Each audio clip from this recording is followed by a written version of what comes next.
দর্শক যেমনটি দেখতে পাচ্ছেন এই মুহূর্তে ঢাকা সায়েন্স ল্যাব মোড় থেকে আপনাদেরকে যুক্ত রেখেছি ঢাকা কলেজের শিক্ষার্থীদের সাথে।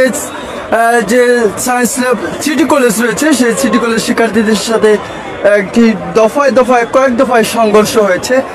মূলত ঢাকা কলেজের শিক্ষার্থীরা তাদের যে বাস রয়েছে সেই বাস দিয়ে তারা সিটি কলেজের সামনে দিয়ে তাদের যে নিজ নিজ গন্তব্য সেখানে তারা পৌঁছানোর চেষ্টা করে। পরবর্তীতে সেই ঢাকা কলেজের বাস আটকে ঢাকা কলেজের কয়েকজন শিক্ষার্থীকে তারা মারধর করে এবং বাস ভেঙে দেয়, আহত হয়। তার পরবর্তীতে ঢাকা কলেজের শিক্ষার্থীরা কিন্তু সিটি কলেজের দিকে এগিয়ে এসে সংঘর্ষ বাঁধে। সংঘর্ষ এক পর্যায়ে আমরা এই মুহূর্তে দেখতে পাচ্ছি যে দফায় সে সংঘর্ষ চলমান এবং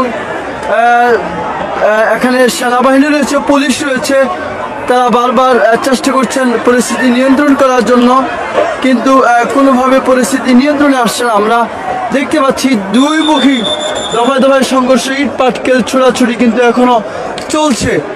এদিকে আমরা দেখতে পাচ্ছি বেশ কয়েকজন, আমরা জানতে পেরেছি যে ঢাকা কলেজের বেশ কয়েকজন শিক্ষার্থী আহত হয়েছেন, তারা বিভিন্ন হসপিটালে চিকিৎসারত রয়েছেন এবং আমরা দেখতে পাচ্ছি যে আইন শৃঙ্খলা বাহিনী অর্থাৎ সেনাবাহিনী এবং পুলিশের সদস্যর অবস্থান রয়েছে, জোরালো অবস্থান রয়েছে। তারা বারবার চেষ্টা করছে দুই পক্ষের সাথে সমন্বিত চেষ্টা করার জন্য।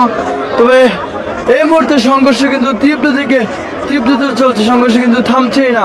যেমনটি দেখতে পাচ্ছেন আমরা এই মুহূর্তে যেমনটি দেখতে পাচ্ছি সরাসরি ঢাকা কলেজ সায়েন্স ল্যাব থেকে আমি যুক্ত রয়েছি। আপনাদেরকে দেখতে পাচ্ছেন ঢাকা কলেজের শিক্ষার্থী এবং সায়েন্স